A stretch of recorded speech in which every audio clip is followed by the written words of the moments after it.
محمد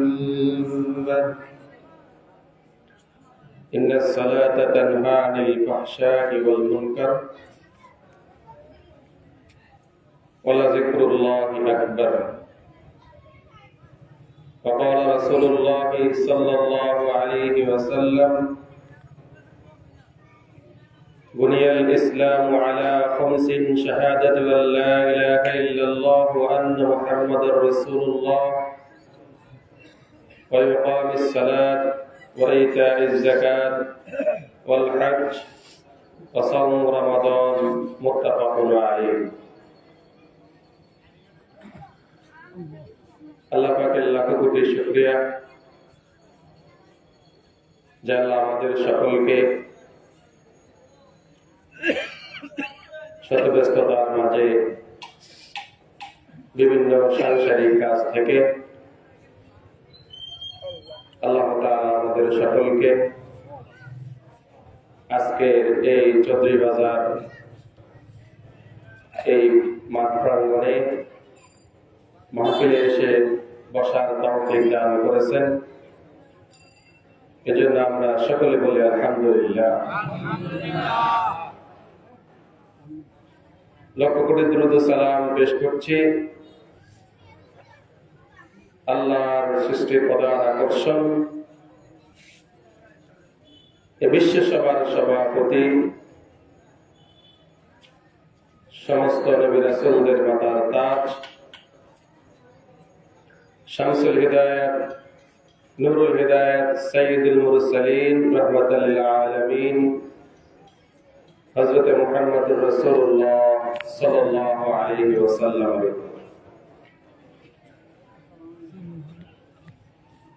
আমি আপনাদের সম্মুখে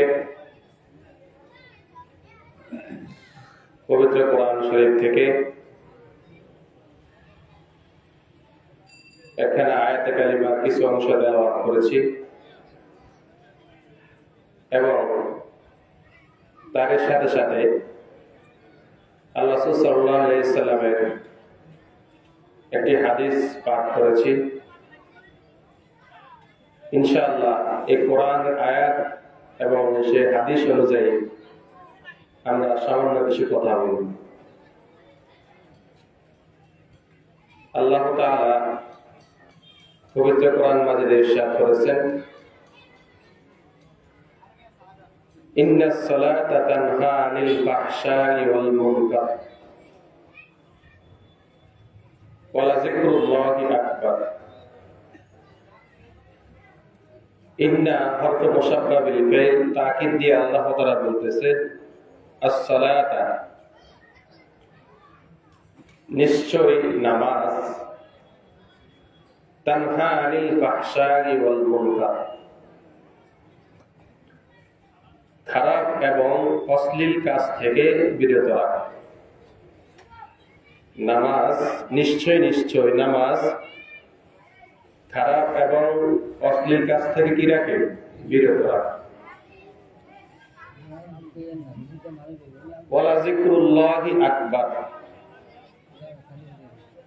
আর আল্লাহ তাআলা বলতেছেন এই নামাজটা হলো সবচাইতে বড় জিকির, সবচাইতে বড় জিকির। ওয়ালা যিকরুল্লাহি আকবার, সবচাইতে বড় জিকির হলো, উত্তম জিকির হলো নামাজ। আর এই নামাজটা আমাদেরকে কি করবে? অশ্লীল এবং খারাপ কাজ থেকে কি রাখবে? বিরত রাখবে। এই নামাজটা আল্লাহ তাআলা আমাদের ইসলাম ধর্মের জন্য যে সমস্ত ফরজ ইবাদতগুলা বিধানগুলা আমাদের জন্য দিয়েছেন, ইসলামী শরীয়তের মধ্যে সর্বপ্রথম যে বিধানটা, যে ফরজ বিধানটা আল্লাহ তাআলা আমাদেরকে দিয়েছেন, সে বিধানটা হলো নামাজ। সে বিধান কি? নামাজ। আর এই নামাজটা হলো আমাদের ইসলামের 5টি স্তম্ভের মধ্যে দ্বিতীয় নম্বর স্তম্ভ, খুঁটি। সেটা কোথায়? আল্লাহ তাআলা রাসূল হাদিস শরীফে ইরশাদ করেছেন, হাদিসটি বুখারী শরীফ প্রথম খণ্ডের কিতাবুল ঈমানের হাদিস। রাসূল সাল্লাল্লাহু আলাইহি সাল্লাম বলতেছেন, বুনিয়াল ইসলামু আলা খামস, ইসলাম ধর্মের বুনিয়াদ, স্তম্ভ বা খুঁটি হলো পাঁচটা। কয়টা? পাঁচটা। এক নম্বর স্তম্ভ খুঁটি হলো শাহাদাতু আল্লা ইলাহা ইল্লাল্লাহু ওয়া আন্না মুহাম্মাদুর রাসূলুল্লাহ। সর্বপ্রথম খুঁটি হলো কালিমায়ে শাহাদাত। কালিমায়ে শাহাদাত তাওহীদের বাক্য এবং রিসালাতের বাক্য, দুইটা একসাথে। আশহাদু আল্লা ইলাহা ইল্লাল্লাহু ওয়া আন্না মুহাম্মাদান আবদুহু ওয়া রাসূলুহু, যেটাকে আমরা বলি লা ইলাহা ইল্লাল্লাহু মুহাম্মাদুর রাসূলুল্লাহ সাল্লাল্লাহু আলাইহি ওয়াসাল্লাম। একজন মুশরিক যখন, বিধর্মী যখন, কাফের যখন ইসলাম ধর্ম গ্রহণ করে, তখন সে এই কালেমাটা পড়ে কি ইসলাম ধর্ম গ্রহণ করে। যখনই সে কালেমাটা পড়লো, আল্লাহ তাআলা এক এবং অদ্বিতীয় এবং আমাদের নবীকে নবী প্লাস রাসূল এবং বান্দা, আমাদের নবীকে সর্বপ্রথম বান্দা হিসেবে কি করতে হবে? স্বীকার করতে হবে। আবদুহু ওয়া রাসূলুহু, তারপরে আমাদের নবীকে রাসূল হিসেবে কি করতে হবে? স্বীকার করতে হবে। যখন কেউ আল্লাহ তাআলা একাত্মবাদ স্বীকার করার পরে আমাদের নবীকে বান্দা এবং রাসূল বলে স্বীকৃতি দেয়, তখন সে কি হয়? ঈমানদার। তখন সে কি হয়? ঈমানদার হয়। আর এইটা হলো এই কালেমায়ে শাহাদাত, তাওহীদের বাক্য, রিসালাতের বাক্য। এই শাহাদাতের বাক্যটা, এটা হলো ইসলাম ধর্মের প্রথম স্তম্ভ, খুঁটি। এটার মাধ্যমে আমরা মুসলমান হয়েছি, এটার মাধ্যমে আমরা কি হয়েছি? ঈমানদার হয়েছি। যখনই একজন বিধর্মী, যখনই একজন মুশরিক, যখনই একজন কাফের এই বাক্যটা সে পাঠ করবে, সে সাথে সাথে কি হয়ে যাবে? মুসলমান হয়ে যাবে, ঈমানদার হয়ে যাবে। আর যখনই সে মুসলমান হবে, যখনই সে ঈমানদার হবে, সর্বপ্রথম তার জন্য ফরজ ইবাদত হলো নামাজ। এজন্য দ্বিতীয় স্তম্ভ হলো কি? নামাজ। এজন্য হাদিস শরীফে আছে, বুখারী শরীফ প্রথম খণ্ড কিতাবুল ঈমানের হাদিস, বুনিয়াল ইসলামু আলা খামসিন শাহাদাতু আল্লা ইলাহা ইল্লাল্লাহু ওয়া আন্না মুহাম্মাদার রাসূলুল্লাহ ওয়া ইকামিস সালাতি ওয়া ইতাইজ যাকাতি ওয়াল হজ্জ ওয়া সাওম রমাদান, মুত্তাফাকুন আলাইহি। ইসলাম ধর্মের কয়টা স্তম্ভ? পাঁচটা। কালেমা, নামাজ, রোজা, হজ, যাকাত। তো আমরা যে আগে আয়াতে বলেছি, ইন্নাস সালাতা তানহা আনিল ফাহশাই ওয়াল মুনকার, যে নামাজটা আমাদেরকে অশ্লীল এবং খারাপ কাজ থেকে কি রাখবে? বিরত রাখবে। এখন প্রশ্ন করতে পারেন, হুজুর আল্লাহ তো কোরআনে সত্য কথাই বলছে, নাকি আল্লাহ কথা মিথ্যা হবে? নাউজুবিল্লাহ। তো আমরা তো নামাজ পড়ি না? 5 ওয়াক্ত নামাজ কি আমরা পড়ি? নামাজ পড়ি, সাথে সাথে আমরা আল্লাহর ফরজ হুকুমগুলো কি করি? আদায় করি, সব কিছু করি, ইবাদত বন্দেগীও করি, সব কিছু করি। কিন্তু আমরা তো খারাপ কাজ কি করতে পারতেছি না, ছাড়তে পারতেছি না। অশ্লীল বেহায়াপনার কাজ আমরা কি করতে পারতেছি না, ছাড়তে, ঠিক আছে না? অথচ 5 ওয়াক্ত নামাজ কি আমরা পড়তেছি। 5 ওয়াক্ত নামাজ আমরা কি করতেছি? পড়তেছি। তা আল্লাহ বলছে যে 5 ওয়াক্ত নামাজ পড়লে এই নামাজটা আমাদেরকে কি করবে? অশ্লীল এবং খারাপ কাজ থেকে বিরত রাখবে। কিন্তু এই ব্যক্তি নামাজও 5 ওয়াক্ত পড়ে, আবার মসজিদে প্রথম কাতারে 5 ওয়াক্ত নামাজে, মসজিদে প্রথম কাতারে কি 5 ওয়াক্ত নামাজে প্রথম কাতারে, আবার টিভির দোকানে একবারে প্রথম টেবিলে। কি মিথ্যা কথা বলছি নাকি? এই মুসল্লি 5 ওয়াক্ত নামাজের সময় সবার আগে আসে, আজানের সাথে সাথে কোথায় চলে আসে? মসজিদে চলে আসে, একবারে প্রথম কাতারে। আবার দেখা গেছে নামাজ শেষ করে আবার কোথায়? টিভি ভিসিআর এর দোকানে, আবার কোথায়? প্রথম টেবিলে, প্রথম শাখার সবার সামনে। তো তাহলে এই ব্যক্তি 5 ওয়াক্ত নামাজও পড়লো, আবার টিভি ভিসিআর এর সামনে গেল, অথচ আল্লাহ বলছে নামাজ অশ্লীল খারাপ কাজ থেকে বিরত রাখবে। এই নামাজ বিরত রাখছে কোথায়?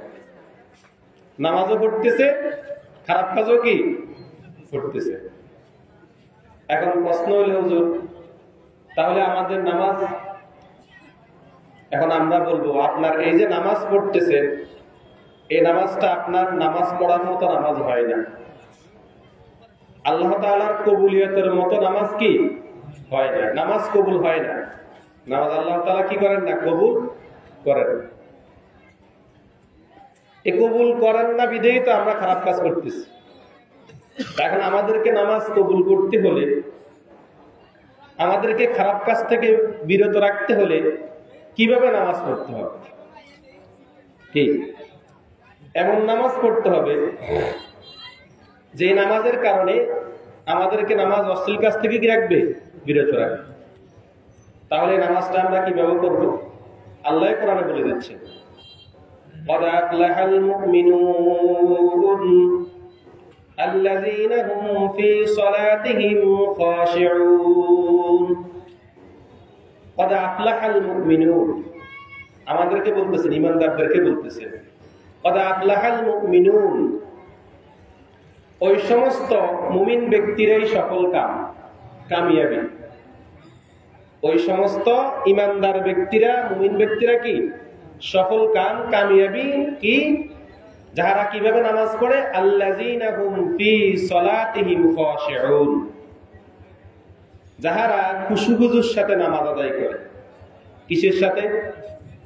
তাহলে আমাদেরকে নামাজ কবুল করাইতে হলে কিসের সাথে নামাজ পড়তে হবে? খুশুখুজুর সাথে। কোরআনে আল্লাহ তাআলা বলে দিচ্ছেন, আল্লাযীনা হুম ফি সলাতিহিম খাশিউন, যে ওই নামাজ মুমিনদের জন্য সফল কাম, যেই নামাজটা আমাদেরকে খুশুখুজুর সাথে পড়তে হবে। এখন খুশুখুজু মানে কি? কোরআনে তো আল্লাহ খুশুখুজু বলছে, আল্লাযীনা হুম ফি সালাতিহিম খাশিউন।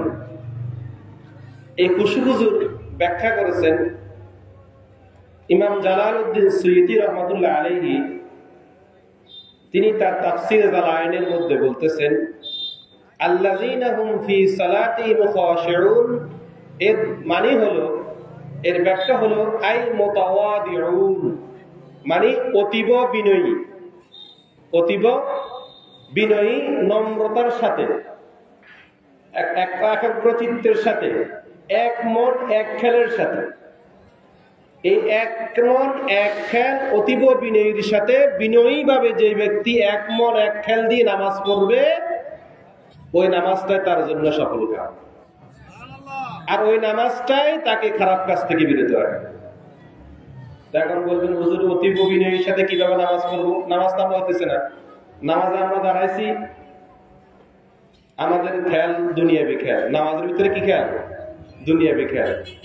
নামাজের ভিতরে ওই জমিনে গরু সুয়াদ দিয়েছে, নামাজের ভিতরে জমি গরু ঠিক আছে এটা খেয়াল, নাকি মিথ্যা কথা কইছি? নামাজের ভিতরে দোকানে হিসাব করে। কিন্তু আমাদের নামাজটা আমরা এমন নামাজ পড়ি যে নামাজটা হবে আমাদের একাগ্র চিত্তে, এক মন এক খেলে। কিন্তু সেই নামাজ আমাদের কি হয় না। যতক্ষণ না পর্যন্ত আমরা এক মন এক খেল নামাজ পড়বো, নামাজ না পড়বো, ততক্ষণ না পর্যন্ত আমাদের নামাজ কি হবে না, কবুল হবে না। নামাজ পড়তেই থাকবো, পড়তে পড়তে পড়তে পড়তে কপালে দাগ হয়ে যাবে, কিন্তু এই নামাজ আমাকে খারাপ কাজ থেকে বিরত রাখবে না। আবার কিভাবে আমরা নামাজ পড়বো? রাসূল সাল্লাল্লাহু আলাইহি ওয়াসাল্লাম হাদিসে জিবরাইল, মিশকাত শরীফের হাদিস, একবার প্রথম হাদিসে জিবরাইল, হাদিসটি বুখারী শরীফের মধ্যে আছে। জিবরাইল আলাইহিস সালাম রাসূল সাল্লাল্লাহু আলাইহি ওয়াসাল্লামের কাছে এসে অনেক কথা বলে, হাদিসটা অনেক লম্বা। রাসূল সাল্লাল্লাহু আলাইহি ওয়াসাল্লামকে জিজ্ঞাসা করলেন, মানুষের শুরুতে এসে, কিসের শুরুতে এসে? জিবরাইল ফেরেশতা না, মানুষের শুরুতে আসছে নবীজির কাছে। কার সাথে?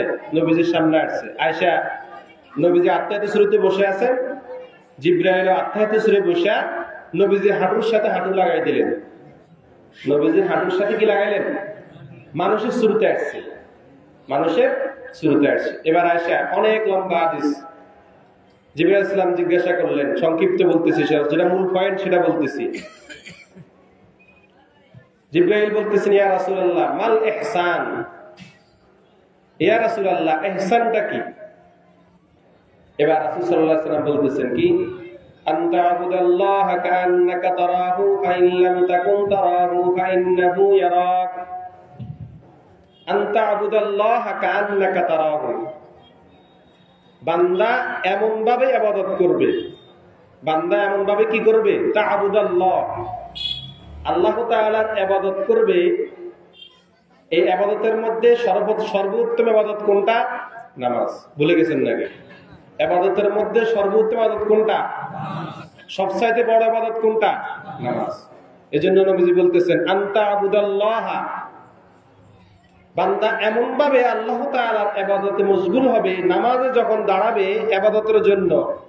নামাজটা ইবাদত না? সবচাইতে বড় ইবাদত।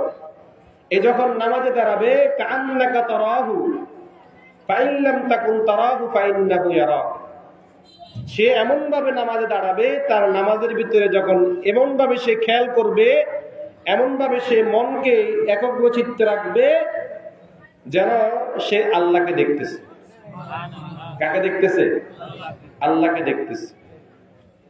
আর তার খেয়াল মনে যদি এই কথাটা না আসে, আমি তো আল্লাহকে কি দেখি না, আমি আল্লাহকে কি দেখি না, তাহলে তার জন্য এই কথাটা তার খেয়ালে আসে, মনে আসে যেন আল্লাহ যেন তাকে দেখতেছে। তাহলে আপনাকে সর্বপ্রথম খেয়াল করতে হবে, আমি যে নামাজে দাঁড়ালাম, আমি যে কি নামাজে দাঁড়ালাম, কেননা হাদিস শরীফে আছে, আস-সালাতু মি'রাজুল মুমিনিন, আস-সালাতু মি'রাজুল মুমিনিন, নামাজটা হলো মুমিনদের জন্য আয়না স্বরূপ। মেরাজ আয়না, দেখা আয়না, আল্লাহ দেখার আয়না। নামাজটা আল্লাহ দেখার আয়না। এই নামাজের মাধ্যমে মুমিন ব্যক্তি কাকে দেখবে? আল্লাহকে দেখবে। কাকে দেখবে? আল্লাহকে দেখবে। আস-সালাতু মি'রাজুল মুমিনিন, এই নামাজ পড়ার মাধ্যমে মুমিন ব্যক্তি আল্লাহকে দেখবে। এই জন্য যখন একজন ঈমানদার মুমিন ব্যক্তি নামাজে দাঁড়াবে, তার খেয়াল থাকবে সে কাকে দেখতেছে? আল্লাহকে দেখতেছে। আর যদি তার এতটুকু খেয়াল না আসে, তাহলে তার এটাই যেন খেয়াল থাকে যে আল্লাহ যেন তাকে কি দেখতেছে। আর যখন এই খেয়াল, যখন এই আওয়াজটা কিছু হতেছে, এখানে আলোচনা ডিস্টার্ব হইতেছে, আওয়াজটা এখন বন্ধ করার দরকার নেই। তাহলে এই যে কি করবে, সে নামাজ পড়বে, তাই সে যখন এই খেয়ালটা তার মনে আনবে, এই খেয়ালটা যখন কি আনবে? তার মনে আনবে, তখন আর তার দুনিয়াবি আর কোনো খেয়াল আসবে না। দুনিয়াবি আর কোনো খেয়াল কি আসবে না। এই খেয়ালে যখন বান্দা নামাজ পড়বে, এই খেয়াল নিয়ে যখন বান্দা নামাজ পড়বে, তখনই এই নামাজ আল্লাহ তাআলা কবুল করে নেবেন। তখন এই নামাজ আল্লাহ তাআলা কি করে নেবেন? কবুল করে নেবেন। আর এই নামাজটাই আমাকে অশ্লীল এবং খারাপ কাজ থেকে কি রাখবে? বিরত রাখবে। তাহলে অশ্লীল এবং খারাপ কাজ থেকে বিরত রাখার জন্য আমরা কিভাবে নামাজ পড়তে হবে এটা আমরা জানছি কিনা? কি বুঝেন না মনে কথা?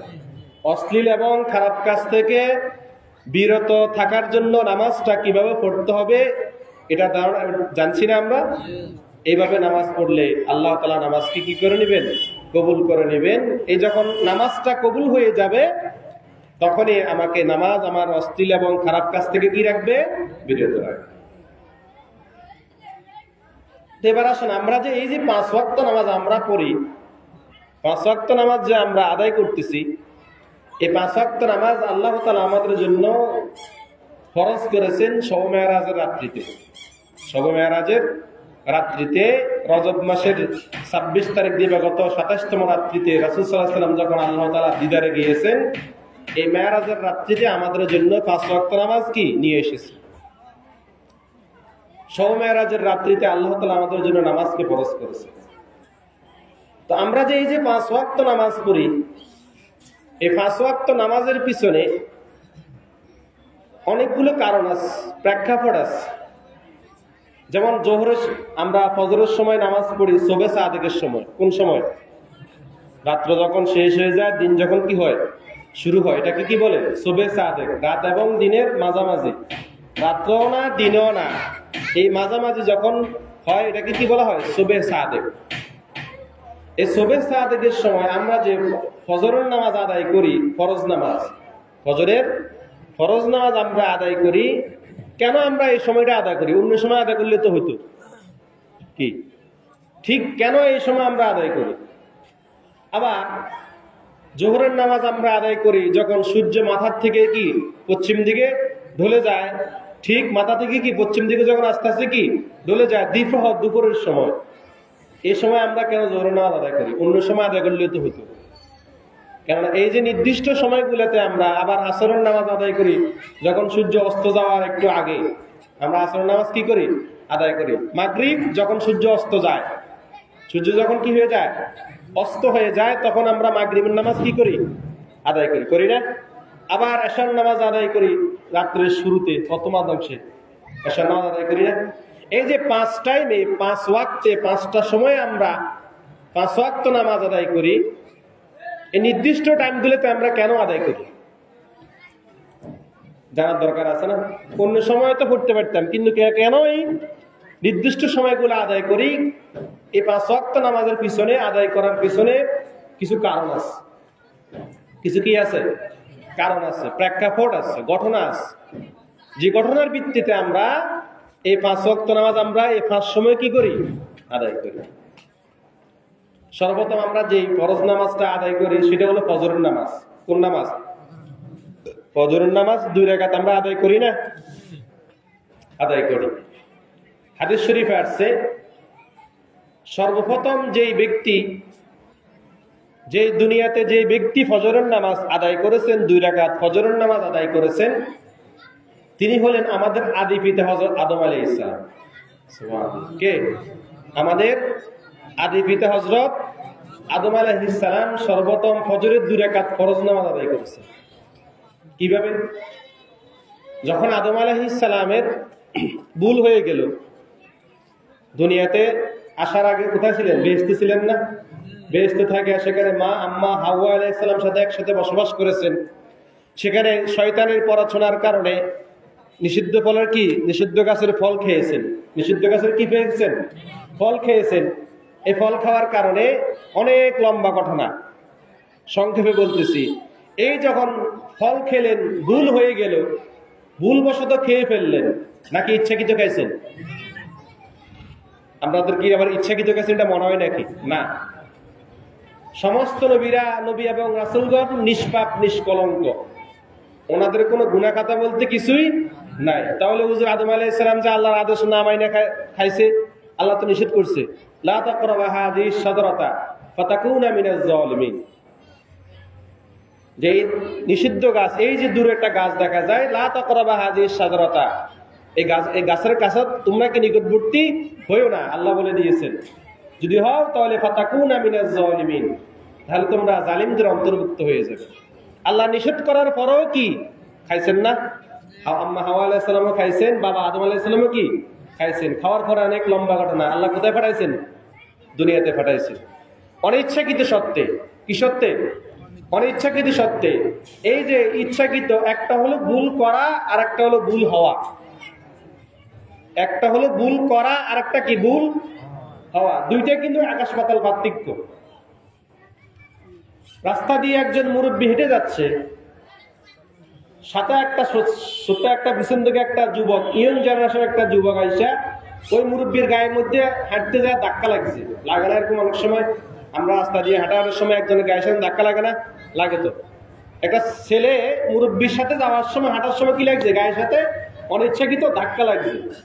ধাক্কা লাগার সাথে সাথে ছেলে বলতেছে, চাচা চাচা আসলে আমি খেয়াল করি না, ভুল হয়েছে, ভুল করেছে, বলে না, এরকম অনেক ঘটনা। তার মানে বোঝা গেল সেটা ইচ্ছাকৃত করে নাই, অনিচ্ছাকৃত তার গায়ের মধ্যে কি লাগছে? ধাক্কা লাগিয়ে গেছে। চাচা আমার ভুল হয়েছে, আমার মাফ করে দেন, আমি দেখি নাই। বা এখন আমাদের ইয়ং জেনারেশন সরি বলে, দুঃখিত বলে না, এরকম বলে। তার মানে বোঝা গেল এই ইচ্ছাকৃত কি গাছটা করে নাই। ঠিক ওরকম আরেকটা ছেলে ওই মুরব্বীর সাথে ধাক্কা দিয়ে, মেসাল দিচ্ছি, উদাহরণ দিয়ে আপনাদেরকে বোঝার জন্য বলতেছি। আরেকটা ছেলে এরকম যাচ্ছে, যাওয়ার সময় ওই মুরব্বীর সাথে কি লাগলো? ধাক্কা লাগলো। কিন্তু ধাক্কা লাগার পরে ওই ছেলে ওটার দিকে আর কি খেয়াল ধাক্কা লাগছে দূরে চলে যায়। এরকম এরকম অনেক ঘটনা ঘটে। তখন মুরব্বী বলে, ছেলেটা বেদ হবে না, এটা আমার গায়ে, মুরব্বী মানুষ, আমার গায়ের সাথে ধাক্কা লাগছে, এটা তো আমাদের কোনো বুরুক্ষ হবে কি? তার মানে বোঝা গেল এটা ইচ্ছাকৃত করছে। কি কৃত করছে? ইচ্ছাকৃত করছে। তার মানে ভুল হওয়া আর ভুল করা এক জিনিস নয়। আদম আলাইহিস সালামের ভুল হয়েছে, তিনি ইচ্ছাকৃত ভুল করেন নাই। এই ভুলটা আমাদের জন্য রহমত। এই ভুলটা আমাদের জন্য কি? রহমত। আল্লাহ তাআলা এই ভুল করার মাধ্যমে, এই ভুলটা করাই দেওয়ার মাধ্যমে এটা আল্লাহ তাআলার কুদরত দিয়েছেন, রহমত দিয়েছেন, কুদরত। এই কুদরতি ভুল করাই দেওয়ার মাধ্যমে আল্লাহ তাআলা বনি আদমকে দুনিয়াতে পাঠাইছেন। আদম আলাইহিস সালাম যদি দুনিয়াতে না আসতেন তাহলে কি আমরা আসতাম? আদম আলাইহিস সালাম দুনিয়াতে আসছেন বিদায় আমরা দুনিয়াতে আসছি। যদি আদম আলাইহিস সালাম বেহেশতে থাকতেন আমরা দুনিয়াতে আসতে পারতাম না। তো এটা আল্লাহ তাআলার রহমত না? এটা কি? এটা কার ইচ্ছা?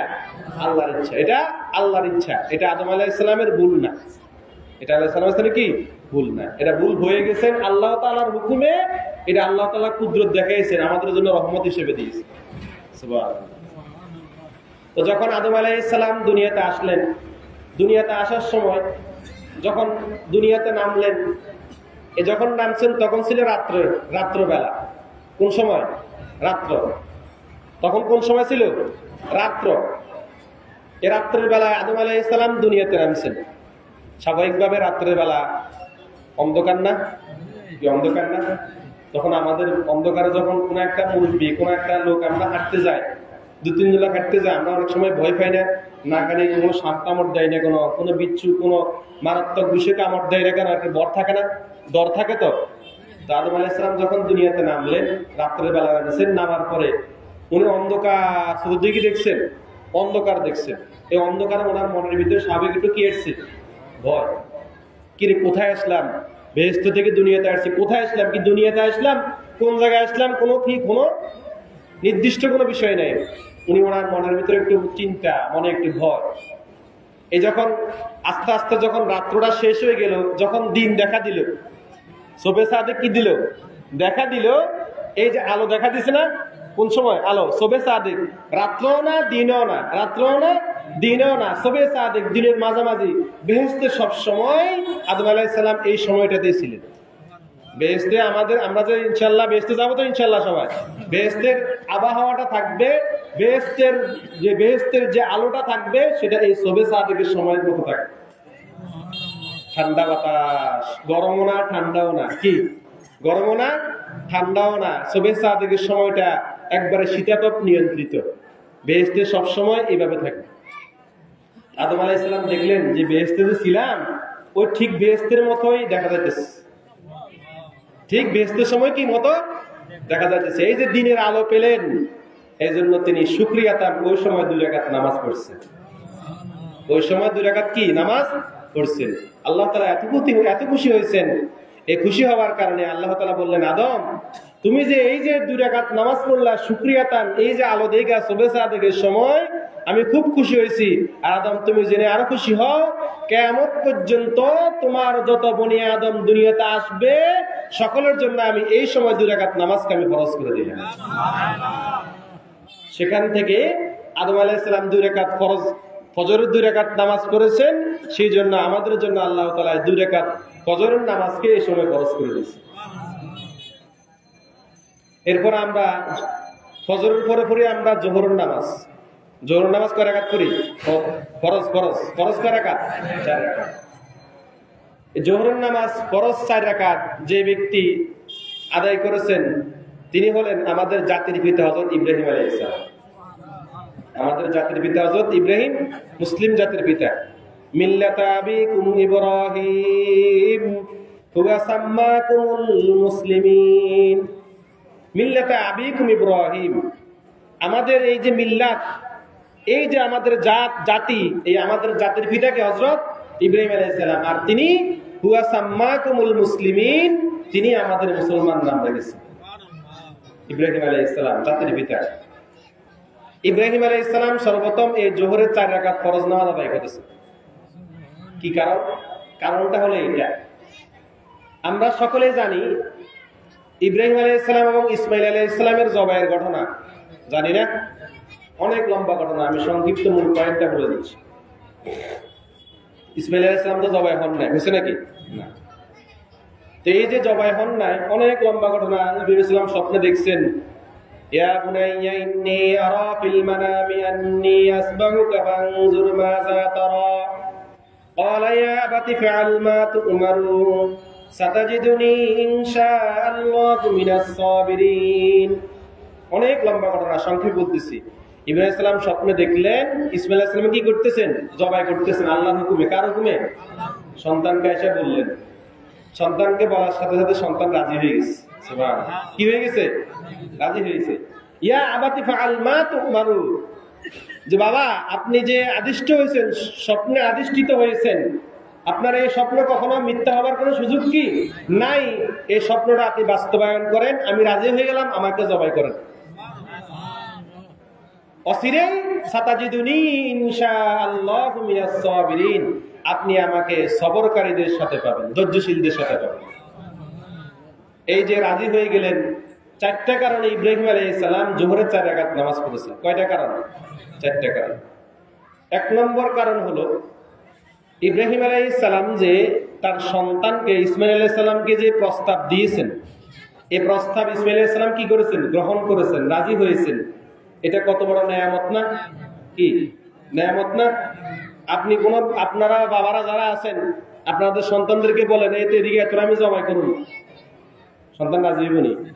উল্টে আপনারাও দাস রিলে কুদাইব, কি বাবা হারামি কি করলেও আরো জবাই করবো না? মিছা কথা কইছি, রাজি হইব। কিন্তু ইসমাইল আলাইহিস সালাম কি হয়েছেন? আল্লাহু আকবার, নবীর ছেলে নবী। ইসমাইল আলাইহিস সালাম নবী না? রাজি হয়েছেন। এই যে রাজি হলেন, এই জন্য তিনি শুকরিয়া তান প্রথম রাকাত নামাজ আদায় করেছেন। 4 রাকাত নামাজ না, প্রথম রাকাত নামাজ পড়েছেন। ইসমাইল আলাইহিস সালাম যে কি হয়েছেন? রাজি হয়েছেন, শুকরিয়া স্বরূপ প্রথম রাকাত নামাজ পড়েছেন। দ্বিতীয় রাকাত নামাজ তিনি এই জন্য পড়েছেন, বাবা এবং সন্তানের যে একটা ভালোবাসা, মায়া মহব্বত, ভালোবাসা মায়া মহব্বত। ইসমাইল আলাইহিস সালামের গলায় ছুরি দিছেন না? ইব্রাহিম সালাম ফোঁসও দিছেন, দিছেন না? আমরা যখন কোরবানি আসে তখন আলম সাহেব, ইমাম সাহেব, আমরা এটা আলোচনা করি, আমরা টুকটাক জানেন সকলে। ফোঁস দিছেন না? গলায় ফোঁস দিছেন, কিন্তু গলা কাটে নাই। এই যে আপনি পারবেন আপনার সন্তানের গলায় ফোঁস দিতে? হ্যাঁ, আমি সন্তানের গায়ে কিভাবে ফোঁস দিব? একটা মায়া মহব্বত সন্তানের প্রতি আসবে না? কিন্তু ওই সময় ওই মায়াটা ইব্রাহিম আলাইহিস সালামের কি আসে না? আসে না। যদি আসতো কি ফোঁস দিতে পারতো? কথা বলে, যদি আসতো গলার মধ্যে কি ফোঁস দিতে পারতো? পারতো না। এই যে বাবা এবং সন্তানের যে মায়া মহব্বতটা আল্লাহ তাআলা তুলে নিয়ে গেছেন, এই জন্য তিনি শুকরিয়া তান দ্বিতীয় রাকাত নামাজ আদায় করেছেন। তৃতীয় রাকাত নামাজ তিনি এই জন্য আদায় করেছেন যে ওই সময় যদি ইসমাইল আলাইহিস সালাম জবাই হয়ে যেত, চিন্তা করেন, ওই সময় যদি ইসমাইল আলাইহিস সালাম জবাই হয়ে যেত, তো আজকে আমরা প্রত্যেকটা বাবারা তাদের প্রত্যেক সন্তানকে প্রতি বছর জবাই করতে হতো। কি এই কুরবানির ধারাবাহিকতা কার থেকে আসছে? আমাদের জাতিপিতা ইব্রাহিম আলাইহিস সালাম থেকে আসছে। এটা তো সুন্নত ধারাবাহিকতা।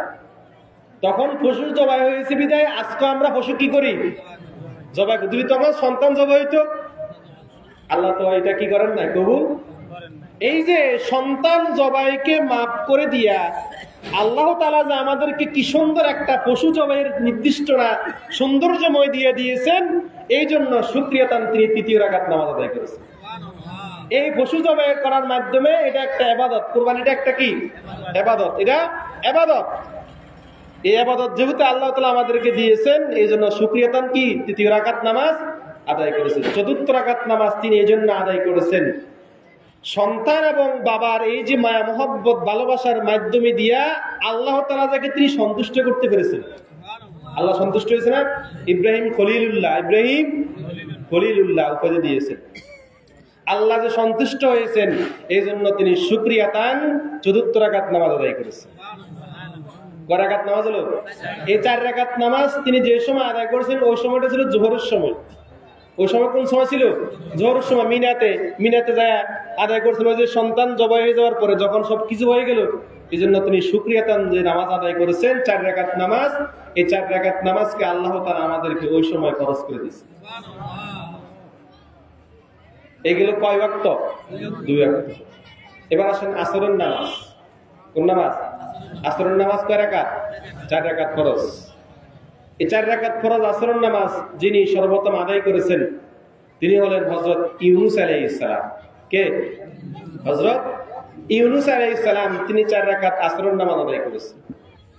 তাও 4টা কারণ। কয়টা কারণে? অনেক লম্বা ঘটনা, আমি সংক্ষেপে বলতেছি, সময় কম, এশারের টাইম হয়ে যাচ্ছে। ইউনূস আলাইহিস সালামের মাছের পেটের ঘটনা আমরা জানি না? وظنوني إذ ذهب مغاضبا فظن أن لن نقدر عليه فنادى في الظلمات أن لا إله إلا أنت سبحانك إني كنت من الظالمين। খতমে ইউনূস পড়ি আমরা সবাই, লা ইলাহা ইল্লা আনতা সুবহানাকা ইন্নী কুনতু মিনাজ জালিমিন। ইউনূস আলাইহিস সালাম থেকে আসছে। জন্নুন, ওয়াজান্নুন মানে মাছওয়ালা নবী। কি ওয়ালা নবী? ইউনূস আলাইহিস সালামকে মাছওয়ালা নবী বলা হয়। ওয়াজান্নুন, জান্নুন মানে মাছওয়ালা। মাছওয়ালা নবীকে হযরত ইউনূস আলাইহিস সালাম কয়দিন ছিলেন? 40 দিন। কয়দিন? 40 দিন। লম্বা ঘটনা, সংক্ষেপে বলতেছি। যখন তিনি তার সমাজের এলাকার লোকদেরকে দাওয়াত দিলেন, ইসলামের দাওয়াত। কিসের দাওয়াত? একটা কথা মনে রাখবেন, আদম আলাইহিস সালাম থেকে শুরু করে আমাদের নবী পর্যন্ত সকলের ধর্মের দাওয়াত ছিল একটাই, ইসলাম ছিল। কি ছিল? ইসলাম। সকল নবী এক ধর্মের দাওয়াত দিয়েছেন। সকল নবী একই ধর্মের দাওয়াত দিয়েছেন, সেটা হলো কি? ইসলাম ধর্মের দাওয়াত দিয়েছেন। ইন্নাদ-দীনা ইনদাল্লাহিল ইসলাম, কোরআন আয়াত।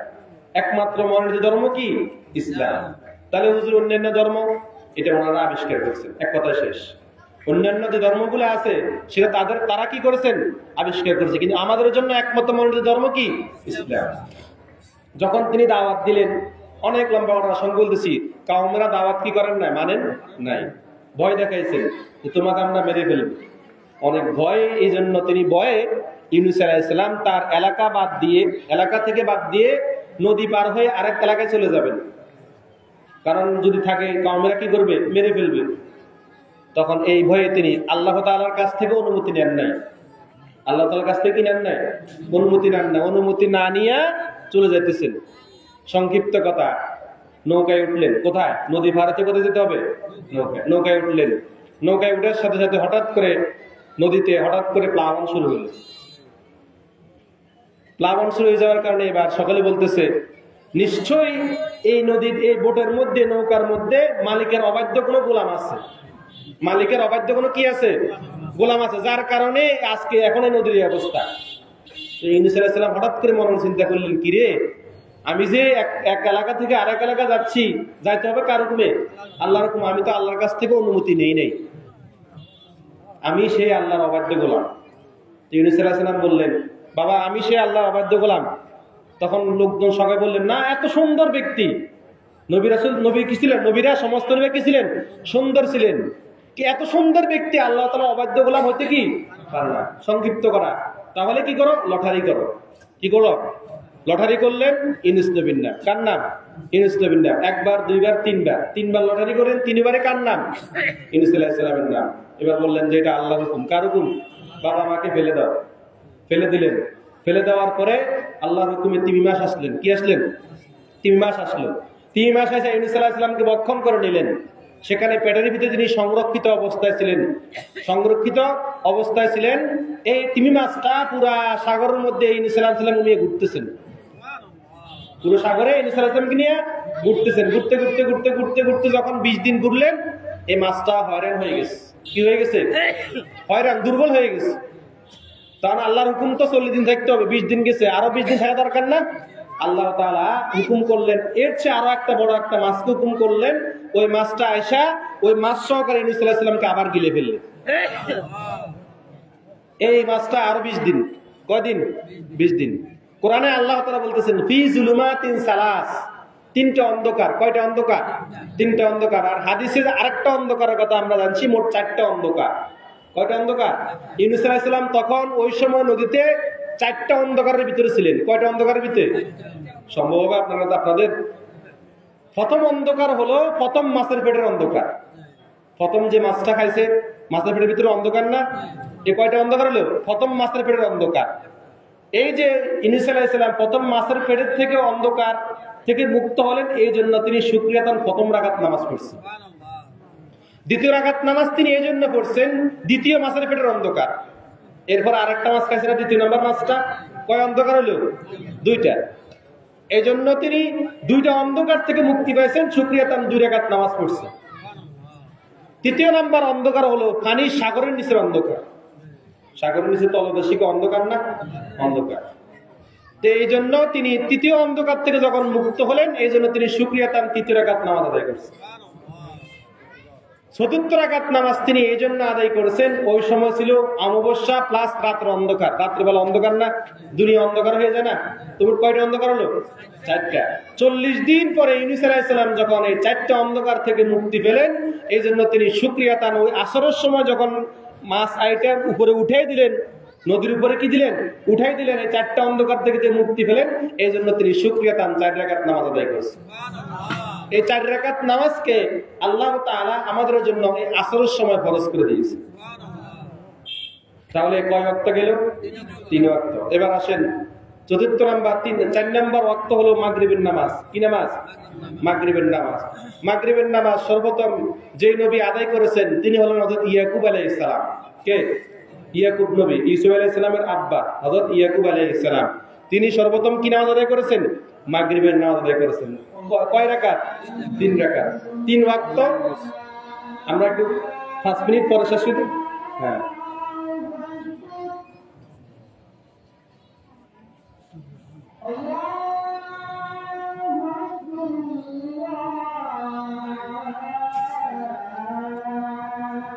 আমাদের জামাত এখানেও হবে, অসুবিধা নাই। আপনারা যাদের ওসিয়াসে থাকেন না, মসজিদে জামাত হবে, এখানেও জামাত হবে।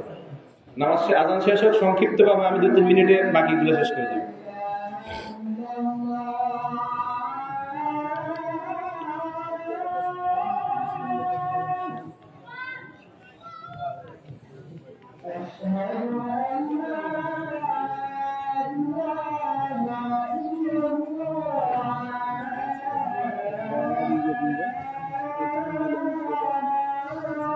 পেজ থেকে দিতেছি, আমি করতে পেজের অডিও বাংলাতে বিল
তাহলে আমরা বলেছিলাম মাগরিবের নামাজ 3 রাকাত। কয় রাকাত?